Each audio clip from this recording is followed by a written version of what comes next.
Bismillahirrahmanirrahim. Assalamualaikum warahmatullahi wabarakatuh. Aku doakan moga semua kita sentiasa diberi petunjuk dan rahmat oleh pencipta kita yang memiliki diri dan rahsia kita. Baiklah, sementara aku masih ada punya masa, hari ini aku nak bukakan satu rahsia dari hal insan. Moga-moga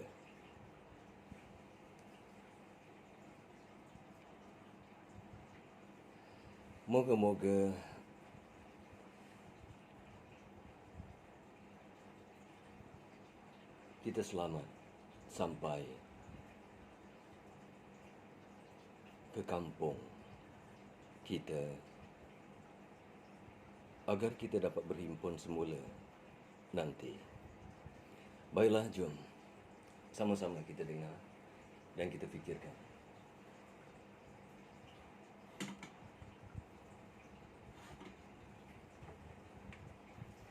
Kita dengar dulu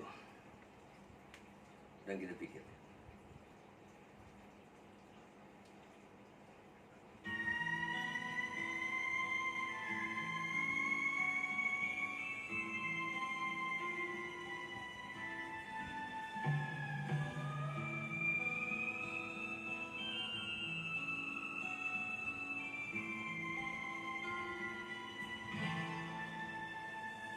Ya insan yang hadir,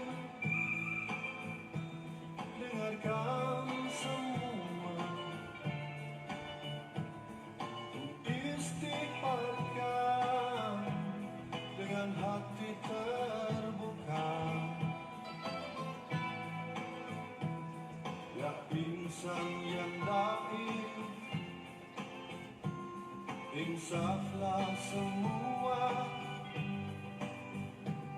Mereka yang disangkakan bukan yang asli.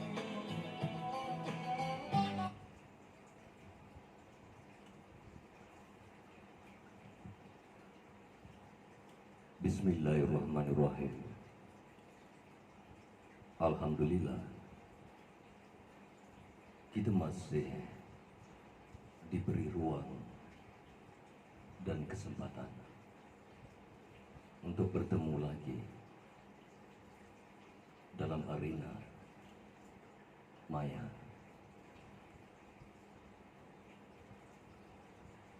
Sengaja sebenarnya aku sampaikan dan aku bukakan rahsia ini supaya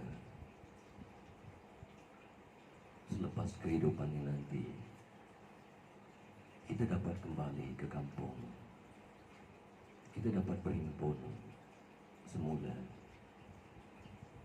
dengan penuh kasih sayang. Kita dapat terus berpimpin tangan, kita dapat terus menghidangkan makanan di surga untuk yang kita sayang, untuk yang kita cinta, untuk yang kita kasih.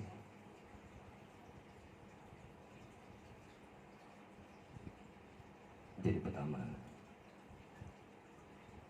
aku nak petik dari hal lagu, seni kata lagu yang mana katanya,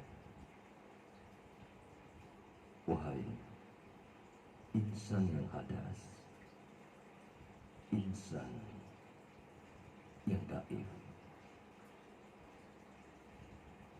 menikam yang kita sangka asli, sebenarnya bukanlah yang asli. Biar aku jelaskan.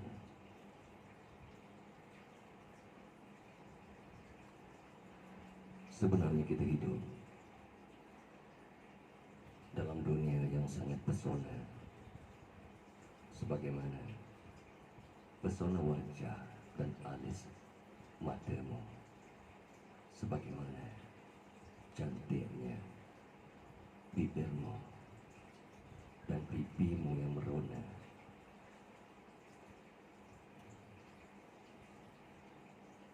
Semua perkara itu akan kekal bersama dan abadi hingga ke sana nanti, asalkan kita temui atau dipimpin oleh seseorang yang sampai, yang kenal akan kampung halamannya, yang tahu jalan untuk pulang di mana asal kita datang.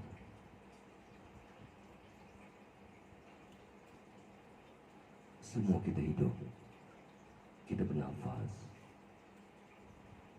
pada siang, pada malam, kita bernafas. Namun akan sampai satu masa nanti, kita akan alami satu keadaan di mana setiap kita akan mengalami sakaratul maut. Disitulah pentingnya kita kenal manikam yang sebenar-benarnya manikam, yang asli, bukan yang palsu.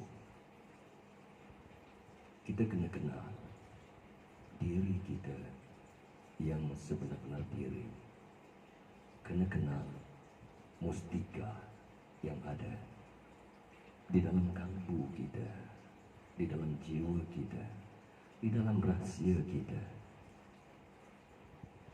Hanya dengan itu kita kenal manikam yang akan menjemput kita kembali berkampung.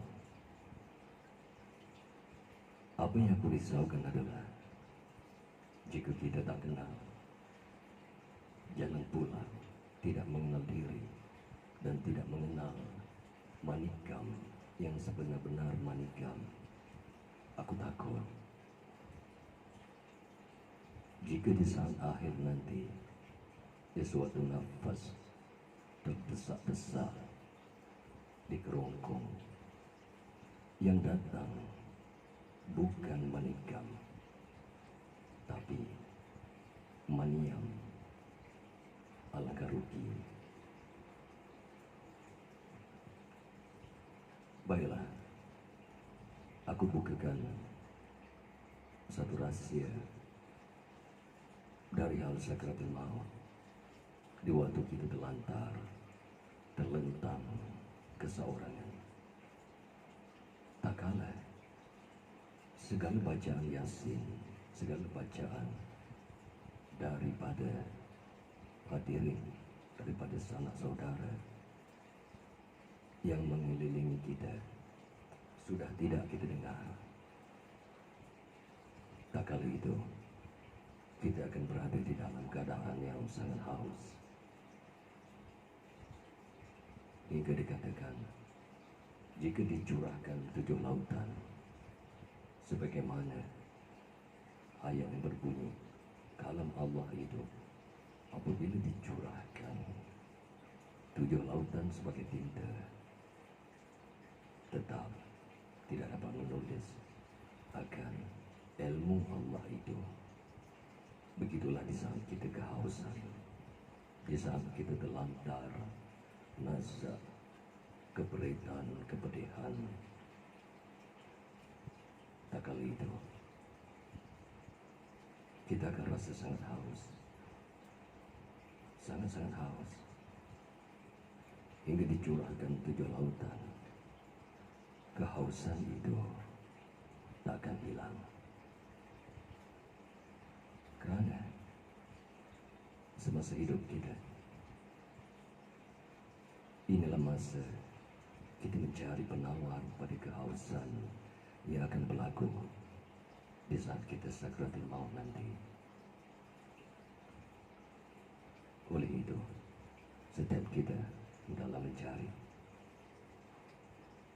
ilmu setitik dari paruh burung.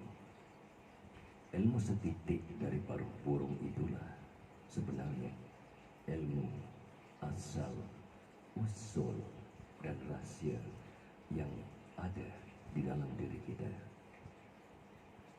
Karena dari setitik itulah datangnya huruf alif. Dari setitik itulah datangnya huruf ba. Bismillahirrahmanirrahim. Dan dari setitik itulah apabila bermulanya Bismillah, maka bermaknalah Al-Fatihah. Karena Al-Fatihah bermula dari Bismillah, Bismillah bermula dari ba, ba bermula dari titik, titik bermula membawa arti keesaan Allah Ta'ala yang tidak ada taranya, tidak ada bandingnya. Maka carilah ilmu setitik, kenalilah diri kamu. Semoga kita dapat berkampung di sana nanti. Karena aku sangat, sangat mencintaimu. Baiklah, kita teruskan. Tak kala kita di dalam sakratul maut, tak kala itu, tak kala kita dalam kehausan, kehausan yang amat sangat, ketakutan yang amat sangat. Setiap kita hulu nafsin zakatil maut akan melalui 4 perkara. Sebenarnya perkara ini bukanlah apa yang aku rekakan, bukan. Aku tak pernah mereka sesuatu. Di dalam jalan kematian, di dalam jalan mengenal diri, di dalam jalan kembali kepada Pencipta, tak pernah.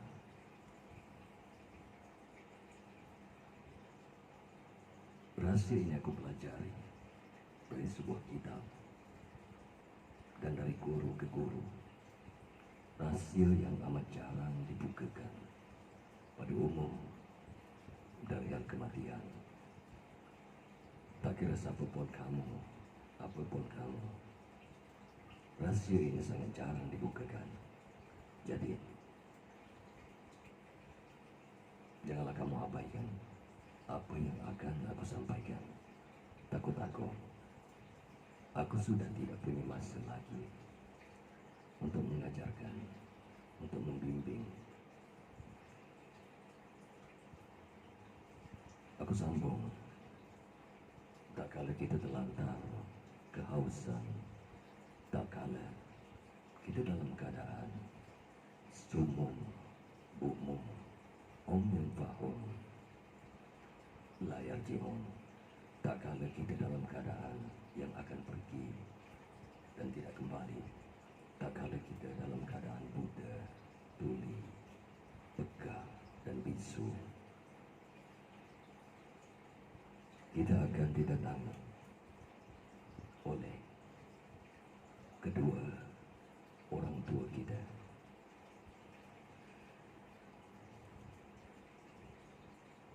Orang tua kita akan datang sama ada ibu ataupun ayah. Datang dengan penuh kasih sayang, sebagaimana ia memelihara kita, menjaga kita, membelai kita suatu hayat kita dahulu. Maka ibu kita akan mengusap ubun-ubun kita, kemudian akan dipujuknya supaya kita mengikutinya. Jelmaan ibu itu akan bawakan kita segelas air yang sangat jernih, yang sangat bersih, mutlak bersihnya, dan akan minta kita minum air berkenaan. Sebenarnya itu adalah jelmaan jin dan syaitan. Itu adalah jelmaan iblis. Akan dipujuknya dan akan dikatakan bahwa dia tahu sebagai ibu, dia tahu kita kehausan dan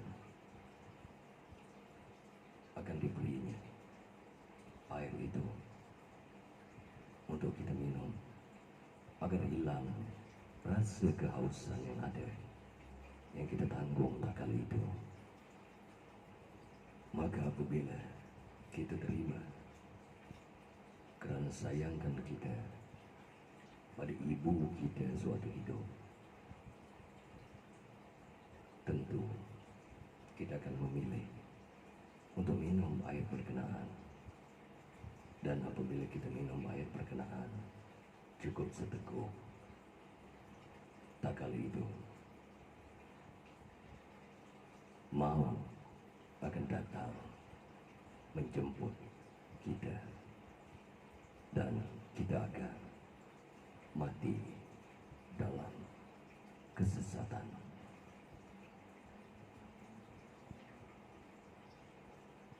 Kedua, apabila kita menyadari itu adalah jelmaan, itu adalah syaitan, itu adalah dampingan, itu adalah jin, itu adalah iblis, kita akan menolak air pemberian dari ibu kita yang tak kala itu duduk di sisi kiri kita. Kerana sewaktu kita lahir, kita diikamatkan untuk perempuan di sebelah kiri, maka ibu akan duduk di sisi kiri kita. Apabila kita menolak, walaupun setelah dipujuk, ibu kita akan kecewa dan menangis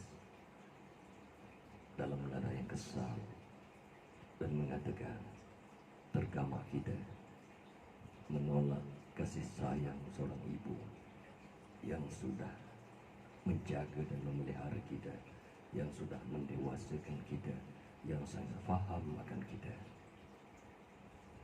Maka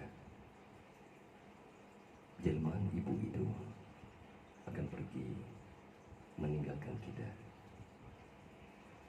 Selepas itu jelmaan ayah kita akan datang. Selepas jelmaan ibu, jelmaan ayah akan datang, membawa gelas yang sama, piring yang sama, air yang sama. Lalu dipojoknya kita dengan katanya, alangkah zalimnya kamu pada ibu yang telah membesar dan melahirkan kamu, yang sangat simpati pada kamu. Dibawakan air tak kala kamu kehausan, tapi kamu menolaknya.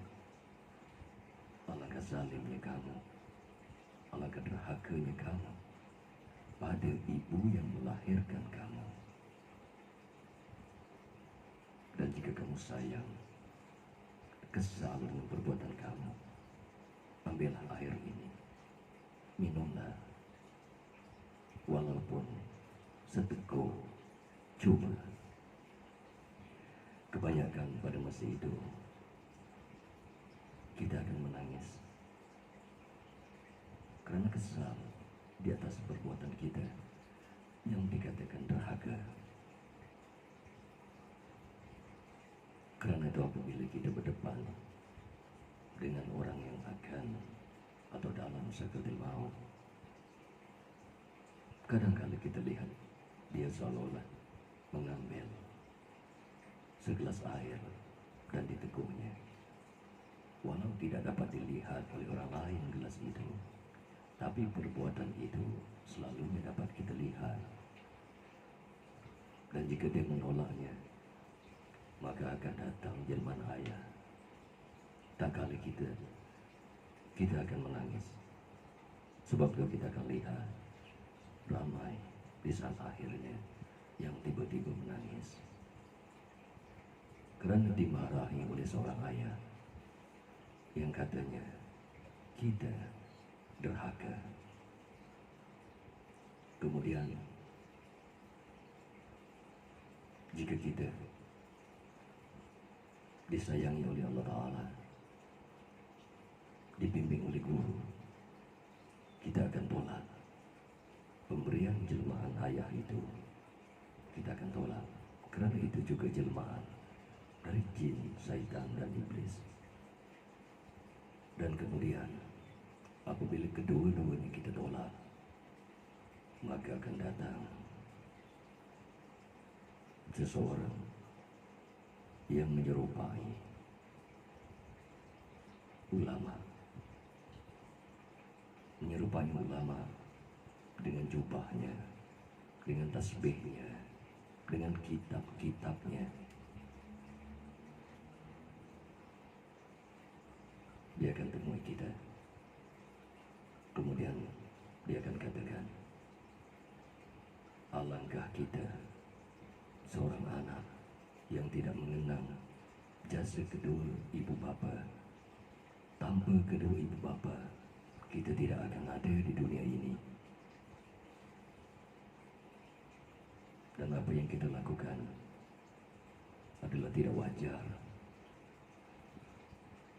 Maka jika kamu punya rasa ihsan pada kedua ibu bapa kamu dan mau jadi anak yang berbudi, membalas jasa kedua orang tua, ambillah air ini, minumlah. Itu adalah air yang sama. Dan tak kala itu yang datang itu cakapnya seperti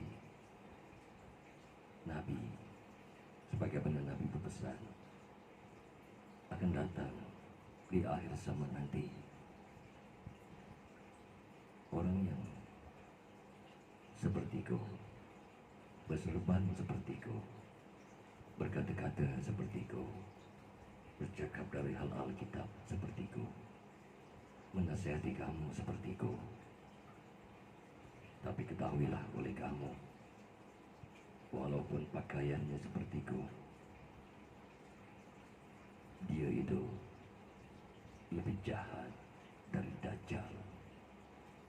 Dialah iblis, laknatullah. Karena tujuannya adalah supaya kita mati dalam keadaan dilaknat oleh Allah. Seandainya nasihat itu dan ayat-ayat dari surah-surah yang dibacakan kepada kita, kita tolak, maka akan datang satu lagi. Ini lebih jahat dan lebih ganas. Maka dia akan kata, kamu tolak pemberian ibu kamu, kamu tolak pemberian ayah kamu, kamu tolak kedatangan ulama yang kasihan pada kamu, yang membela kedua ibu bapa kamu. Sekarang kamu rasakan apa yang akan aku bagi pada kamu.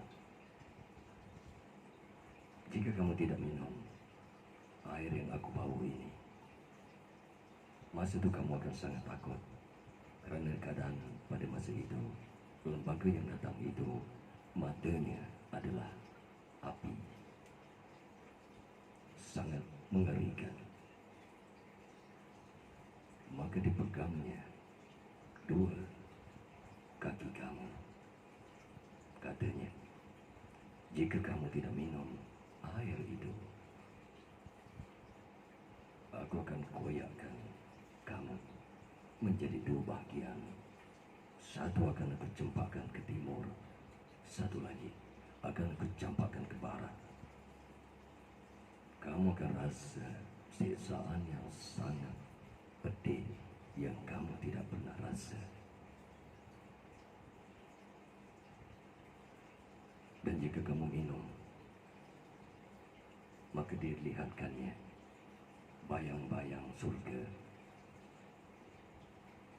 Dan jika kamu tidak minum, kamu akan dapat sesaan yang amat pedih. Maka ditunjukkannya bayang-bayang neraka. Bahkan dia sendiri datang dalam keadaan matanya menyala. Pada masa itu kamu akan sangat takut. Maka berpeluhlah kamu. Berpeluh kamu kerana takut. Ketakutan itu yang sebenarnya akan menyebabkan jika kamu ambil dan minum air berkenaan, kamu akan mati sebagai orang-orang kafir yang akan mendapat laknat. Alangkah azabnya. Ini 4 perkara yang mana perlu kita hindarkan. Perlu kita hindarkan. Peluang untuk kita lepas dan selamat boleh dikatakan hampir-hampir tidak ada. Hampir-hampir tidak ada. Kerana sebagaimana aku dipesankan oleh guruku, katanya, sebagaimana yang tertulis di dalam kitab. Apa katanya?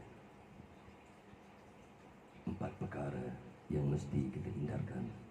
Pertama, sewaktu jelmaan ibu kamu datang, jangan terpengaruh. Apabila jelmaan ayah kamu datang, jangan kamu terpedaya.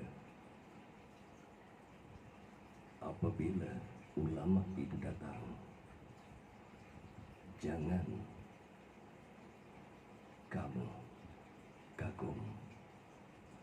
Apabila jelmaan Dajjal itu datang, itu adalah Dajjal, jangan kamu takut dan hairan dengan keupayaannya menunjukkan gambaran surga dan neraka. Jangan. Salah satu dari keadaan itu, kamu Allah, maka kamu mati di dalam kekafiran dan dilaknat. Jangan kamu sangka iblis laknatullah itu dan Dajjal itu semudah itu melepaskan kamu untuk kembali kepada pencipta kamu. Jika iblis dan syaitan itu tidak dapat kamu semasa hidup, dia akan datangi waktu kematian kamu. Bahkan pada semua kematian mereka akan datang. Kerana itu dikatakan iblis, jin dan syaitan itu penuh tipu daya. Jadi aku ingatkan, jangan kamu terpengaruh, jangan terpedaya, jangan hairan, jangan takut. Janganlah kamu terpengaruh, melainkan hanya pada Allah. Janganlah kamu terpedaya. Jangan. Kerana tipu daya Allah lebih besar dibandingkan dengan tipu daya berkenaan. Jangan kamu terkagum-kagum. Jangan. Kerana Allah saja yang maha mengkagumkan. Cinta saja yang paling mengkagumkan. Dan jangan kamu takut, kerana Allah sahaja yang perlu kita takutkan. Jadi, tak kala itu, berpeluhlah sekalian sekujur tubuh kamu. Berpeluhlah. Kata setengah orang, apabila dahi kita berpeluh, itu tanda kita akan dimasukkan ke dalam surga. Tapi aku nak jelaskan, dalam keadaan kamu begitu, bukan sahaja dahi kamu berpeluh, sekujur tubuh kamu berpeluh, bahkan seluruh tetamu, anak-anak kamu, saudara mara kamu, jiran-jiran kamu yang datang, turut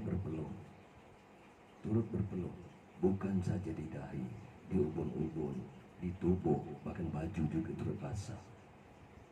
Jika itu berlaku, pastikan itu bukan tanda kamu dan semua itu akan masuk ke surga. Itu adalah tanda rumah kamu tak punya alat penghawa dingin. Pastikan. Jadi itu nasihat aku pada kamu. Selanjutnya, yang kamu tunggu dan kamu nanti, yang dikatakan Nur Muhammad itu akan datang menjemput kamu. Itu yang kamu nantikan. Baiklah, aku akan buka rahasia tentang itu di siri yang lain nanti. Kamu tidak ada cara untuk selamat. Kita tidak akan ada cara untuk selamat. Sebab itulah Nabi berpesan, hendaklah kita miliki seorang guru. Kerana apabila kamu punya seorang guru dalam keadaan yang begitu, rohani guru kamu akan menolong kamu untuk menghindarkan perkara-perkara begitu datang untuk menyesatkan kamu supaya kamu mati dalam kekufuran. Itulah tugas seorang guru di dalam jalan kerohanian, di dalam jalan tasawuf. Itu tugas seorang guru. Karena guru lebih tahu, karena guru lebih paham.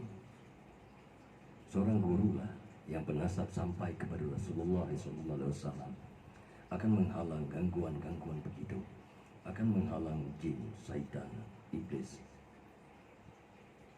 dajjal dari menghampiri jenazah kamu.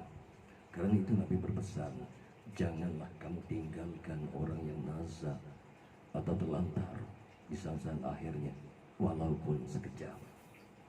Siapakah yang boleh melakukan itu melainkan guru yang punya kerohanian di dalam melindungi kamu, membimbing kamu, menjaga kamu.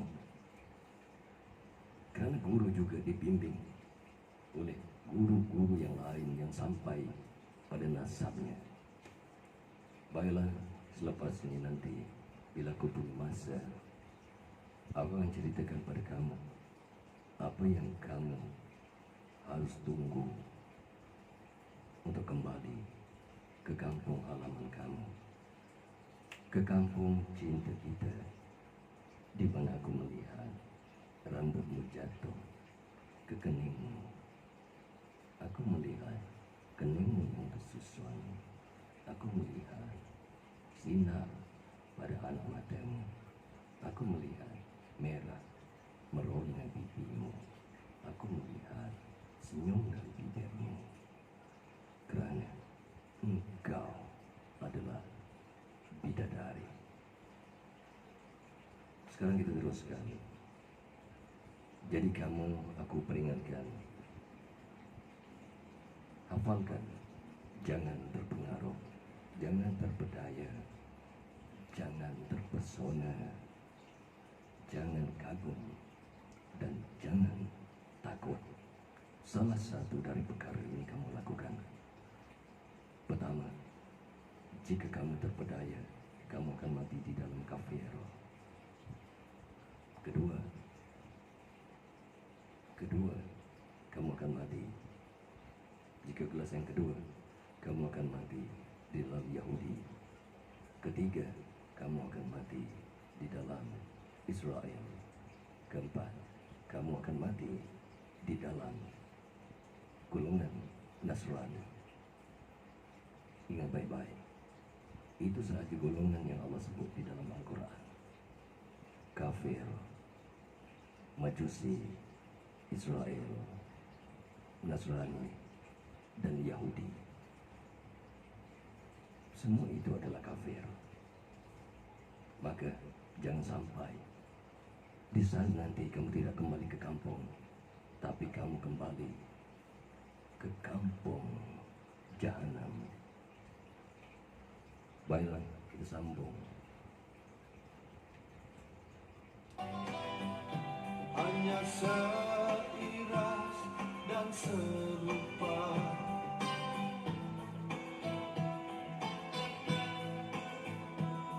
ya insan yang hagas.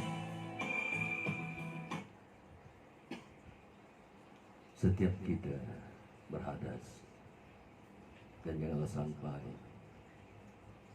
semasa kamu hidup kamu tak belajar bersuci dari hadas. Kamu tak belajar, kamu tak tahu bagaimana bersuci. Kamu tak tahu apa yang dikatakan bersuci dari hadas besar, hadas kecil. Apa yang dikatakan bersuci, membersihkan setiap makam-makam latifah yang ada pada kamu. Latifah itu kulit jasad, latifah itu atika, dan lain-lain latifah. Ada yang mengatakannya bayan, dan ada yang mengatakan peringkat-peringkat amarah, lawamah, mutmaimah, kamaliyah, wadiyah. Jadi bersuci terbagi kepada suci zahir, suci batin. Janganlah kamu hanya bersuci pada zahirnya, tapi tidak pada batin.